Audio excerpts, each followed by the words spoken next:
ota-onamni o'sha pul bilan jo'nataman hajga deb niyat qildim. Yaqinda mashhur millionerlardan biri quruvchi Anvar Temirov bilan intervyu chiqdi YouTube'da.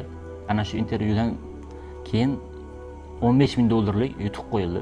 O'sha videolardan kesib Instagramga qo'yiladi. O'sha kim eng ko'p prosmotrlar yig'sa sovg'alar topshiriladi. Men keyin o'zimga savol berdim. Nimaga shu imkoniyat menda bo'lib turib foydalanmasligim kerak?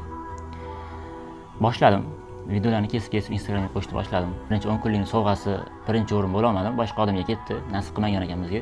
Ikkinchi o'rin bo'ldim. Endi ikkinchi 10 kunlikda men birinchi o'rin bo'lishim uchun sizlarning yordaminglar kerak. Like va prosmotr. Albatta 2 oy oldin challenge boshlagan edim. Esinglarda bo'lsa, ota-onamni hajga jo'nataman deb challenge boshlagan edim. Ya'ni o'zim ishlab, o'zim topgan pul bilan to'plab hajga jo'nataman degan maqsadda. Ana shu challenge to'xtab qolgan edi. Men o'yladim, shu challenge menga bog'lasam, shu challenge bilan bog'lab turib qilsam shu narsani, o'sha narsani qo'yib borib nasib bo'lsa yutsam, ota-onamni o'sha pul bilan jo'nataman hajga deb niyat qildim.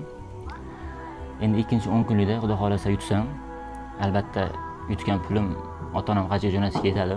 Xudoga shukr. Lekin buni yutishim uchun sizlarning yordaminglar kerak. Like, prosmotr. Birinchi o'lim bo'lsa, Xudo xolasa ota-onam hajga jo'nataman.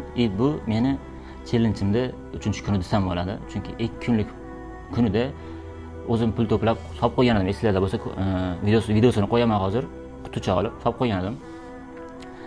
Endi bu 3-kuni hisobida o'tadi bu video. Endi sizlarning podpishkalar bilan Xudo xolasa yutamiz. Yaqinlarga tashab qo'yinglar videoni. Keyin like bosib qo'yinglar. Xudo xolasa ota-onam hajga jo'natamiz. Rahmat hammaga.